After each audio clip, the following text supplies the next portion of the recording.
Shalom, shalom, bienvenidos a nuestro estudio de la posición semanal de la semana. Vamos a tocar varias parashot, varios temas principales. Mi hermano Eduardo, ¿cómo te encuentras? Shalom. Shalom para todos ahí, buenas noches, buenos días, buenas tardes a todos nuestros oyentes que nos están ahí escuchando, viendo por ahí. Shalom para Sal- todos. Saludos para todos, saludos para todos. Vamos a iniciar aquí con Tetzabé. Tenemos en Éxodo 27:20, mi hermano. No sé si lo tengas allá a la mano. Déjame aquí leerlo. Y dice, y la hilera, la cuarta, a Tarshi, y Shoam, y Jafé, engastadas en oro, estarán en sus montajes rellenos. Así es la traducción que tenemos así viene el nombre de estas piedras. Y dice así, y tú ordenarás a los hijos de Israel, y que tomarán para ti aceite de oliva puro, machacado para iluminación, para encender la candela continuamente. Entonces aquí estamos viendo en esta parasha la menora. Claramente, pues nuestro maestro aquí se Yeshua en 8:10. Yo soy la luz del mundo. El que me sigue no andará en tinieblas, sino que tendrá la luz de la vida. Vemos cómo el aceite puro mantenía la luz encendida en el Mishkan, en el tabernáculo. Y Yeshua, por su vida sin pecado y sacrificio perfecto, nos ilumina a nosotros espiritualmente. Es como en Hanukkah, ¿no? Que vemos, tenemos es como tenemos la menorá, la Hanukkah, ¿verdad? Que es la menorá o el candelabro de los 8 brazos que utilizamos en Hanukkah. Eh, Incluso, bueno, en la menorá también, ¿no? La de 7 brazos, 6 brazos y con el medio 7, ¿verdad? Tenemos la vela del medio, es la que se llama la shamash, que significa en español la ayudante. Y esta es con la que encendemos las demás velas. Entonces, obviamente sabemos que la shamash representa a Yeshua, quien nos viene a iluminar a nosotros como creyentes espiritualmente. Entonces, eso es el significado de lo que vemos en la menorá, Yeshua siendo esa luz que nos ilumina a nosotros. Y vemos como claramente, ¿no? En el tabernáculo o el templo es una representación del creyente, de nosotros que creemos en Yeshua. Dice Pablo, ¿verdad? Ustedes son templo del Espíritu Santo. Yeshua es esa menorá que ilumina el interior de cada creyente.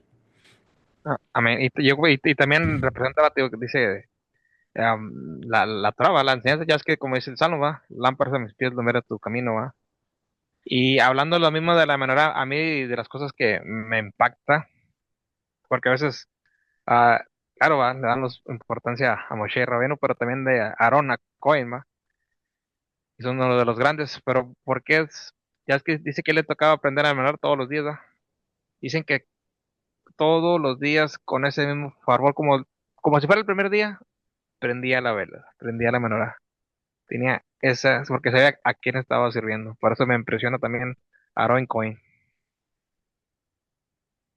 Cada día, entonces, era como si fuera el primero, con la misma felicidad, con la misma alegría. ¿A eso te refieres, Lalo? Como que con la misma actitud positiva cada vez que ella. Actitud, porque dicen que sabía para quién estaba sirviendo. Porque tú, acuérdate cuando el Cohen no puede decir, no te puede, era todos los días, no, no puede irse de vacaciones, no podía, era todos los días tenía que aprender en la mañana y en la tarde, ¿va? Y con ese amor, ese de que estar sirviendo al Creador, va, todos los días la aprendía. Amén, qué bonito, ¿no? Definitivamente, porque a veces en la vida se nos puede hacer algo monótono, ¿no? Se nos puede hacer monótono de otra, pues otra vez, a levantarnos, otra vez, con los niños, otra vez, y sí, yo a veces digo, otra vez, otro día, pero como tú dices, no, tenemos que, ver todo como como dice el Nuevo Testamento, ¿verdad? Como si lo hagamos para Dios, con alegría, con felicidad, con gozo, no tanto verlo como repetitivo, sino como verlo una oportunidad más para servir al Creador. Así es, sí, pues tío, todos son parte de nuestra rutina, nuestro trabajo, va. O yo creo que lo podemos ver que otra vez ir, o eso nos hace pasar ir al servicio, otra vez a la Biblia, otra vez orar, va. Pero pues siempre recordar, va, para quién estamos haciéndolo, va. Y al final, el más beneficiado siempre va a ser uno. Muy cierto, mi hermano. Y es muy interesante que, bueno, pues obviamente menciona esto porque en esta parasha vemos la consagración, ¿verdad? De Aarón y sus hijos como sacerdotes. Aquí el Cohen Gadol representa una figura mesiánica en Yeshua. Fíjate lo que dice Hebreos 7. El verso 26 dice, porque tal como sumo sacerdote nos convenía, inocente, sin mancha, santo, apartado de los pecadores y hecho más sublime que los cielos. Hebreos 7:26. Y el 25 antes dice, así como el cohen Agadol llevaba el Hoshemish pectoral de juicio, con los hombres de las tribus de Israel sobre su corazón, Yeshua lleva a su pueblo en su corazón e intercede constantemente por nosotros ante el Padre. Y fíjate, referente a Hebreos 9, del 11 al 12, el Meil o el manto azul del sumo sacerdote tenía campanillas de oro que sonaban cuando entraba al lugar santísimo. Eso apunta a la hora de Yeshua al entrar en el verdadero lugar santísimo celestial después de su resurrección. Y es muy importante entender a esta conexión de Yeshua como sumo sacerdote que nos dice Hebreos, ¿verdad? Que después que nos podemos asimilar a Él, o no, Él nos puede comprender a nosotros porque se encarnó. Yo cuando estaba pasando por el COVID, el libro de Hebreos fue uno de los libros que me leí cuando me sentía muy mal y pude entender esta conexión de Yeshua que dije, "Oye, mi sumo sacerdote sufrió más de lo que yo estoy sufriendo en estos momentos y pude tener una conexión por medio de mi sufrimiento y el sufrimiento que sé que nuestro sumo sacerdote Yeshua tuvo en la cruz y una conexión especial por medio del sufrimiento que tuvo él y que estaba teniendo yo. Es algo que no había experimentado antes en mi vida, pero que comprendí en ese momento. Sí, pues entender que la función o las funciones que va a hacer ya cuando venga a reinar va a ser como sumo sacerdote y como rey, va, de todos nosotros, va. Va a tener esa doble función, va. Yo creo que las cosas que me siguen o me impresionan mucho de Jesús es que dicen que él nunca vio por lo que está pasando, él siempre miraba la meta, todo lo que iba a lograr a través de eso. Entonces, a veces es difícil va a pasar o queremos, no tenemos el objetivo, pero a veces no queremos pasar por el proceso, ¿va? Entonces a veces tenemos que pasar por ese proceso y siempre ver a lo que nos va a llevar eso, va. Entonces, eso me impresiona, de que él nunca vio, ¿va? Nunca sintió, dijo, siempre mirando que a través de eso, y gracias a Dios estamos aquí tú y yo nosotros y cuánta gente no ha conocido por ese sacrificio que él ha hecho. Amén. Y vemos cómo Aarón y sus hijos son ungidos y consagrados con sangre y aceite. Eso es una sombra del sacrificio y la unción de Yeshua. ¿Tienes ahí Éxodo 29-21, Lalo? Sí,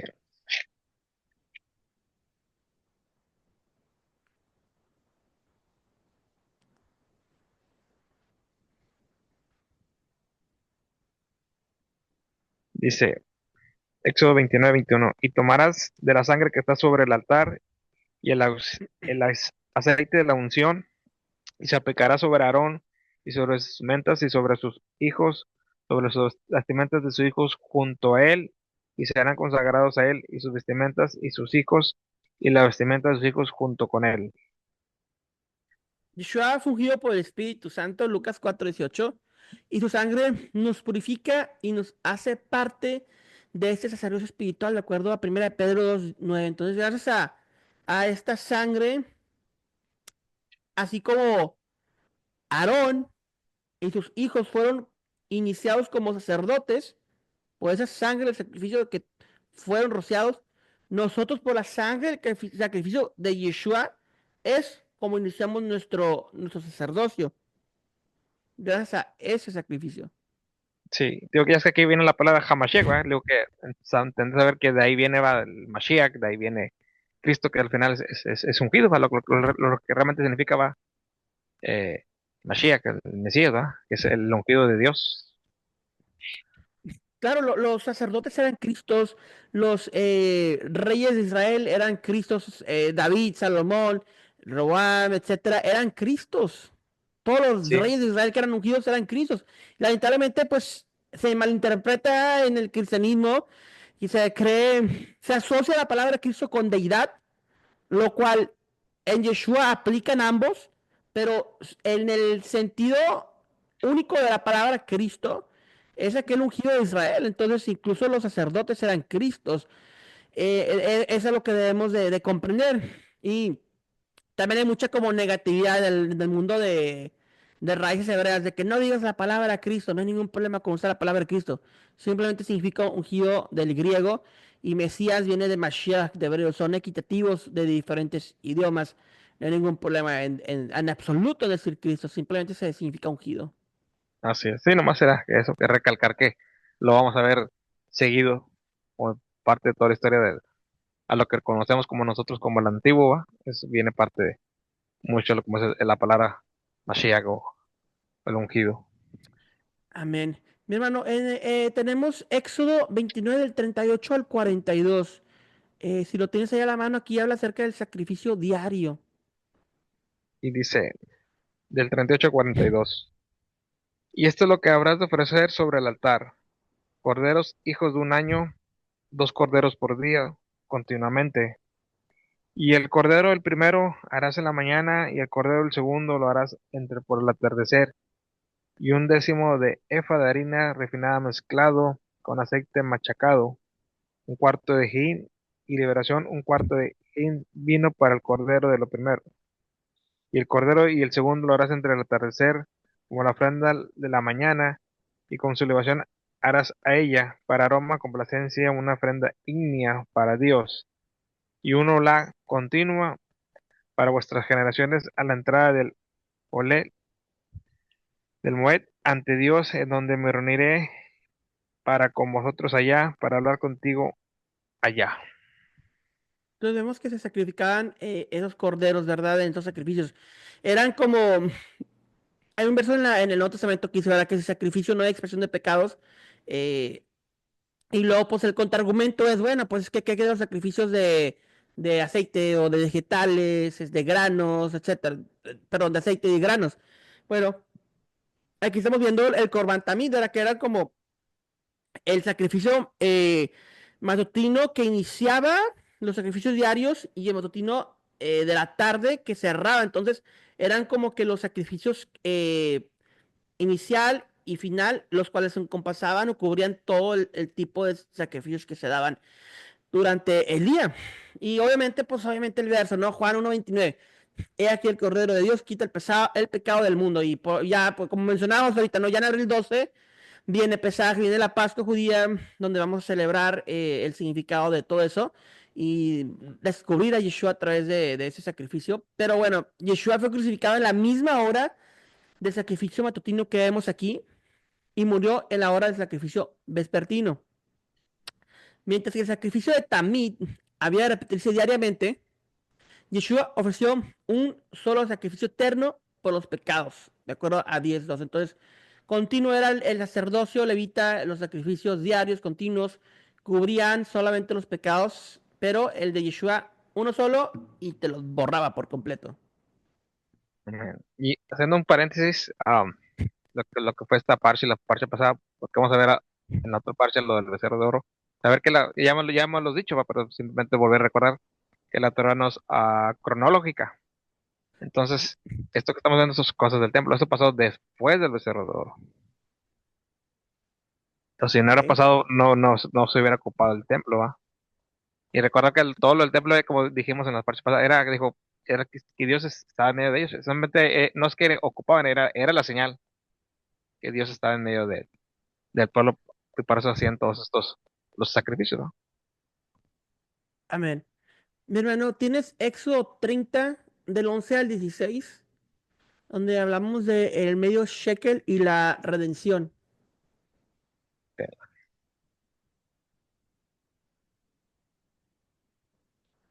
Del 11 Al 16, por favor. dice, y habló Dios a Moshe diciendo, cuando alces a la cabeza de los hijos de Israel, conforme a sus cuentas quedarán cada persona expiación de su alma para Dios al contarlos a ellos, y no habrá en ellos plaga al ser contado a ellos. Y estos le darán todo lo que pase por las cuentas, la mitad de un shekel, de shekel consagrado de 20 hueras del shekel, la mitad del shekel, como contribución para Dios. Y todo el que pase por las cuentas desde 20 años para arriba dará la contribución de Dios. El rico no aumentará, el indigente no disminuirá a la mitad de un shekel para dar a la contribución que se separa de Dios para expiar por vuestras almas.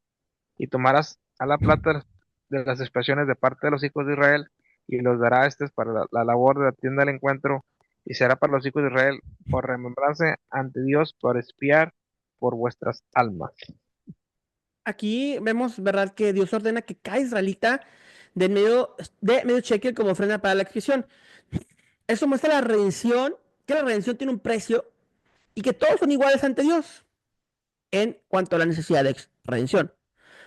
Así como el medio shekel era el precio de rescate para cada persona, Yeshua pagó el precio máximo para la redención de toda la humanidad. Mateo 20:28, porque el Hijo del Hombre no vino a ser servido, sino para servir y dar su vida en rescate por muchos. Yo creo que recalcar eso, ¿no? Dice, quiero, en el 15 dice que el rico no aumentará y el indigente no disminuirá la mitad de su shekel para dar a contribución, por espiar nuestras almas. Digo, esto también es algo impresionante. Digo que no hay, todos eran por iguales, ¿verdad?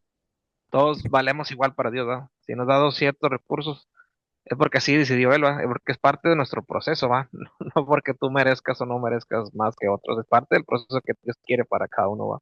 Pero son de verdadero, vemos que para Dios todos somos iguales, no importa rico, pobre, no importa color, no importa, ¿va? Todos somos iguales para Dios, ¿va? Y aquí entra Impresiona.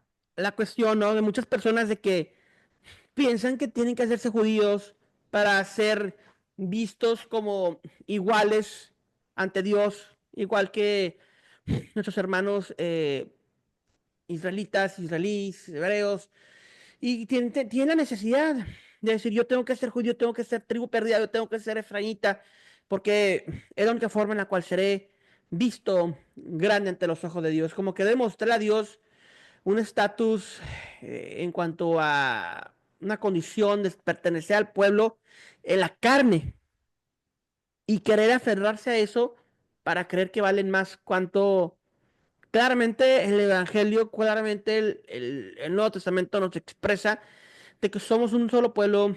Yo, gentil, gracias a Yeshua, Dios me ve igual que nuestros hermanos creyentes judíos. Somos hermanos, somos un solo pueblo.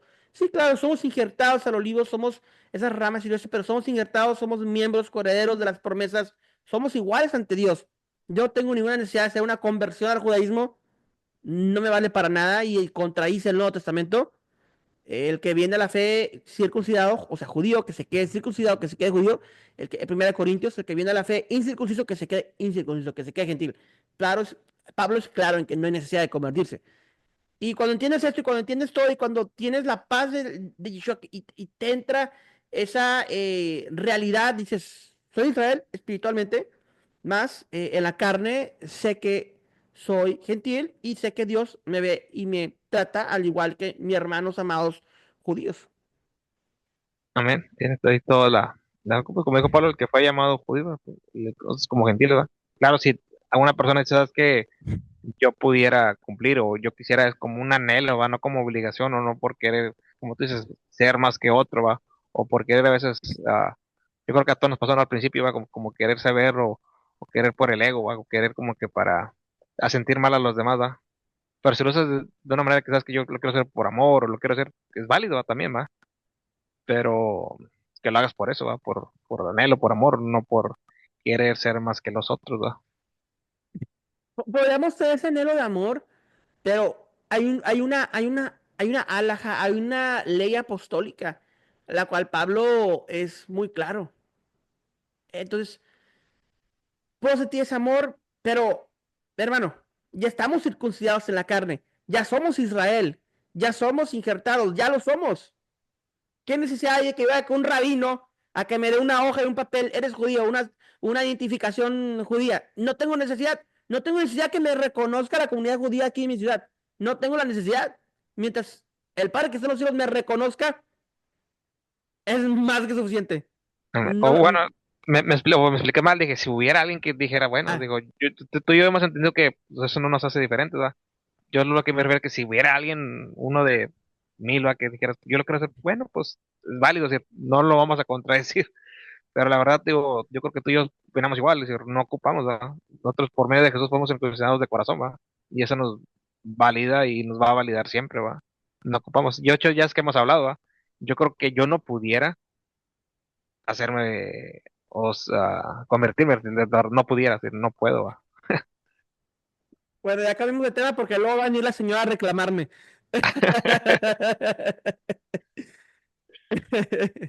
Oye, Éxodo 31, estamos en Éxodo 31 del 1 al 11, mi hermano.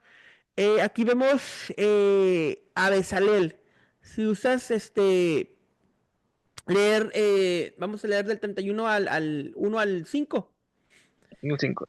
Y dice, y habló Dios a Moshe diciendo, mira, he llamado por nombre Betzalel, hijo de Uri, hijo de Hur, de la tribu de Judá. Y le ha llenado a él espíritu de delante de Dios de sabiduría y de entendimiento y de conocimiento y de toda habilidad para instruir artistas, para elaborar con el oro y con la plata, con el cobre y con el tallado de piedras, para engastar y con el tallado de madera para hacer toda labor. Vemos que Bezalel fue elegido por Dios, lleno del Espíritu Santo, para construir el tabernáculo, el lugar donde Dios habitaría entre su pueblo. Yeshua es el verdadero constructor del templo espiritual, edificando un pueblo donde Dios mora. Juan 2:19, destruye ese templo y en 3 días lo levantaré. Mateo 16:18, sobre esta roca edificaré mi congregación, mi eclesía, mi quejilá, mi iglesia, y las puertas de Hades no prevalecerán contra. Entonces Yeshua es aquel edificador, el que nos transforma, que nos convierte en ese templo, en ese tabernáculo, como decíamos ahorita en cuanto a la menorá, donde habita su presencia, su gloria, su luz, su Espíritu Santo, su Shekinah. Oye, y hablando aquí de la sabiduría, ¿va? El Hodma, dicen que la sabiduría solamente viene del cielo, va de Dios, ¿va? Ya es que dice el que se hace falta de sabiduría, pide a Dios. Entonces, Dios es a quien Santiago. desea se la puede dar o se la dará, ¿va? Entonces aquí lo llenó. Entonces, por eso dice que sea falta, yo creo que nos llene, o es lo principal que nos llene de. A veces uno pide como cosas, ¿va? Y hay que pedirle como Salomón, ¿va? Pedir sabiduría. Yo creo Muy que ese cierto. es el éxito de la vida, tener sabiduría. Yo creo que es lo más importante, la verdad, el poder tener sabiduría, porque eso te vaya a tomar las decisiones correctas en todo. O sea, o sea, ¿para qué pedir, no sé, dinero? Si tienes sabiduría, puedes generar dinero. ¿Sí me entiendes? O sea, sabiduría te da todo. ¿Para qué pedir paz? Obviamente se tiene que pedir por paz, pero si tienes sabiduría, vas a tener paz, vas a poder tomar las decisiones correctas para tener todo aquello que necesitas para estar bien en este mundo. Y por eso, como dicen muchos rabinos, ¿no? ¿Qué cosa nos puede dar sabiduría? Pues la Torah, ¿va? La Torah siempre nos da sabiduría para tomar decisiones, ¿va? Respecto a nuestra vida, la forma de cómo debemos de, lo que Dios nos ha puesto, cómo debemos de comportarnos y eso. Entonces la Torah yo creo que ese sería el primer paso, ¿va? Para llegar a esa sabiduría. Es muy cierto, mi hermano. Aquí vamos a hablar del Shabbat como una señal perpetua. Éxodo 31 del 12 al 17 nos habla de este Shabbat, mi hermano. Lo repito una vez más aquí en Éxodo 31. Y dice, y le dijo Dios a Moshe, diciendo, y tú habla a los hijos de Israel, diciendo, mas a mis días de Shabbat guardaréis por una señal es entre mí, entre vosotros, para vuestras generaciones, para que sepan que yo soy Dios que os consagro. Y cuidaréis al Shabbat, pues es sagrado es para vosotros. Su profanador morirá, pues todo el que hiciere en él labor será cortado el alma de acá dentro de su pueblo.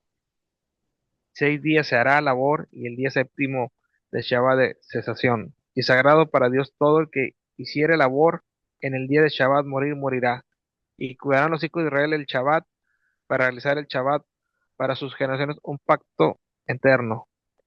Entre mí y entre los hijos de Israel una señal es para siempre, porque en 6 días hizo Dios a los cielos y a la tierra, y el día séptimo descansó y se reconfortó. Beshamru bene Israel et ha-Shabbat. Definitivamente, entonces aquí vemos una repetición de lo que el Eterno ya nos expresó en el Decálogo de Éxodo capítulo 20. Pero aquí algo muy interesante, mi hermano. Dice, es una señal entre yo y ustedes y su descendencia, y que el pueblo de Israel obedecerá. Entonces, Así como explica el doctor Michael Brown y otros académicos judíos, hay ciertos capítulos, ciertos versículos, ciertos mandamientos, como Éxodo capítulo 11. Y le dirás a los Benei Israel que deben de comer esto, no deben de comer esto. En cuanto a las leyes de kashrut, de alimentación. Hay mandamientos específicos que Dios especifica para el pueblo de Israel. Entonces, aquí le está dando el Shabbat literal, físico, como una ordenanza, como una obligación para el pueblo judío, judío, Israel. Entonces, es una obligación para ellos, más no es una obligación para el gentil someterse al Shabbat. Para mí no es pecado trabajar en Shabbat. Para un judío sí es pecado trabajar en Shabbat. Entonces, aquí entra la noción de entender cómo la Torah aplica para cada ser humano. El mandamiento de purificación después de menstruar una mujer no aplica para mí. Yo no soy mujer. El mandamiento de la circuncisión del octavo día de un niño no aplica para una mujer porque es mujer, no es hombre. El sumo sacerdote puede entrar al lugar santísimo en Yom Kippur, más no un judío normal, más no un levita normal, más no una mujer, más no un gentil. Entonces, debemos entender cómo la Torah aplica para cada persona de una forma diferente. El gentil tiene obligaciones diferentes, como son los mandamientos. De hecho, el capítulo 15, los mandamientos de obligación de interacción con el ser humano, digamos, morales, más hay ciertos rituales como el Shabbat, que no es obligación. Lo puedo observar a cierto punto por amor a Dios, por libertad que tenemos en el Mesías.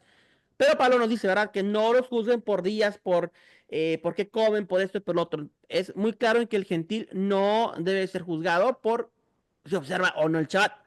A diferencia de estos grupos subesantes que vemos que están, pues, sometiendo al mundo gentil a hacer algo que no está obligado a hacer. Así, ya es que hemos hablado y yo creo que compartimos lo mismo ideas que me digo, si hay manera de hacerlo, si podemos, lo hacemos, ¿no? Por el beneficio que nos da, pero no estamos obligados a realizarlo. Y hablando de aquí, digo, hablando del texto, ¿va? Dice una explicación que por qué lo volvió a repetir, ¿va? Era porque, para que supieran, como estaban hablando de la construcción del templo, que era primero el Shabbat que la construcción. Por eso dicen que por eso otra vez Dios lo volvió ahí que dejaran de hacer la construcción para hacer el Shabbat. Wow. Mi hermano, entonces, bueno, pues definitivamente. Y sabemos que para los creyentes en Yeshua, pues nuestro Shabbat es Yeshua. El Shabbat espiritual para aquel creyente es Yeshua. Mateo 11:28. Venid a mí todos los que están trabajados y cargados, y yo los haré descansar. Y en Hebreos 4 se habla del descanso eterno del Mesías, la plenitud del Shabbat. Entonces vemos que para nosotros, y obviamente vemos que toda la Torah, toda la ley, todo es una sombra de la realidad que es el Mesías Yeshua, que es la ley encarnada, que es la palabra, la ley, la Torah encarnada, manifestada físicamente. Entonces, todo eso son sombras, son cosas palpables de lo espiritual, que la realidad es Yeshua. Tenemos nuestro descanso en Él, nuestra paz, nuestro shalom, nuestro Shabbat. Mi hermano, bueno, pues entonces vimos todo el sentido espiritual que encontramos en estas parashas, mi hermano. ¿Algunas palabras finales con las cuales te gustaría compartir con nuestra audiencia? Yo creo que yo me quedo con lo que todos somos iguales, ¿va? Que nadie se sienta mal, va a decir, no, como tú has dicho, no porque seas gentil, no porque seas judío, o aunque no conozcas a Dios, ¿va? O no conozcas al Dios todavía de Israel, ¿va? Para Dios todos somos iguales, no importa la religión que tú expreses, ¿va? Entonces, eso es lo presente que para Dios no somos, nadie somos diferentes, ¿va? Somos iguales y valemos igual para Él. Amén. Entonces, mis hermanos, no se dejen judaizar. Tienen libertad del Mesías si quieren y pueden guardar el Shabbat y se colgan el Shabbat. Adelante, de hecho, Lalo y yo lo vamos a iniciar, si Dios quiere, en 2 viernes. Reanudar servicio de Shabbat y todo, porque tenemos libertad en el Mesías y entendemos qué es lo que hacen los creyentes, pero entienden que tenemos libertad en Él y Él es la esencia de todas las cosas que podemos dar. Bendiciones para todos. Shalom, shalom. Shalom, shalom.